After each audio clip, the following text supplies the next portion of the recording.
Attardons-nous à celui qui invente derrière.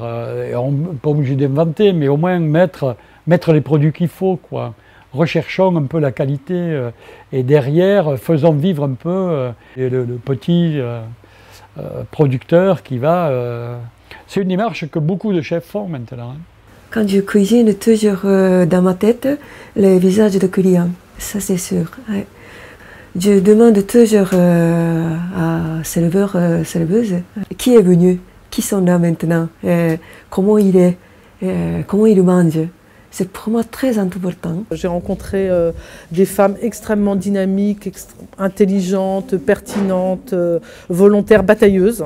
Parce que c'est vrai que vendre cette ferme pour elles, c'était aussi perdre un élément de leur site, hein, puisqu'en fait, alors, cette ferme ne fonctionne plus depuis 10 ans, mais la sœur Josépha, qui est encore présente, la sœur fermière, a fait fonctionner cette ferme qui permettait à la communauté de vivre totalement en autarcie. Ça devrait être un vrai but pour Paris, de recréer des zones maraîchères tout autour de Paris, de la métropole. En fait, on a toujours cette grande couronne agricole, mais elle est à 99% céréalier.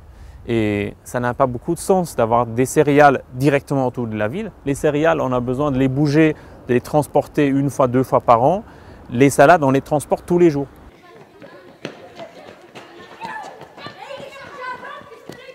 C'est pas moi qui ai choisi de devenir agriculteur, de machin. Il se trouve que j'étais dans ce milieu-là. Il y avait cette transmission du patrimoine qui était à la fois une sécurité, quelque chose de rassurant, de machin, puis en même temps quelque chose de super lourd.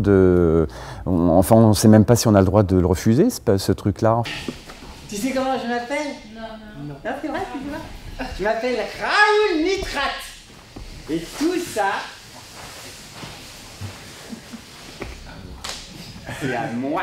Dans le vin, on a à sortir un millésime et tout millésime c'est comme une création de quelqu'un qui je veux dire, la personne qui est sculpteur, elle ne va pas vous faire 2 fois la même sculpture. On me demandait souvent est-ce qu'on a envie de ça, tout ça. J'ai dit voilà, comme monsieur ou madame, j'ai dit si on n'en vivait pas, on le ferait pas, on ferait autre chose.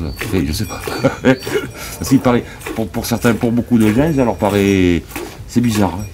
Et nous avons la prétention, à partir de là, de formater la pupille des enfants de bonne façon, de manière à ce que, plus tard, la néfaste food soit mise de côté et qu'ils aillent d'eux-mêmes vers un plaisir de vivre majeur qui s'appelle la gastronomie. Parce que derrière la gastronomie, il y a la santé, l'équilibre humain, le bonheur et le plaisir de vivre.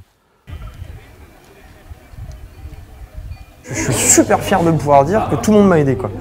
Des gens sont propriétaires avec moi des terres, des gens sont venus m'aider. C'est le frère de Tom qui a fait mon affiche publicitaire. Voilà, tout le monde gravite autour et ça c'est super. Là où on se retrouvait beaucoup, c'était sur cet espace de gratuité qui est qu'ils accueillent les personnes comme elles sont, ils essayent de les remettre debout, mais ils n'essayent pas de les remettre dans le circuit de l'agriculture absolument. Ce qu'ils veulent, c'est qu'elles retrouvent un chemin. On essaie de faire tout dans ce sens-là, recréer du lien social avec les gens au travers d'une association, donner de la bonne nourriture aux gens au travers d'une ferme bio, permettre aux gens de se retrouver au travers d'un café comme ici, voilà, des choses. Ouais, c'est la qualité de vie, c'est ça. On devrait créer un label, un label de vie.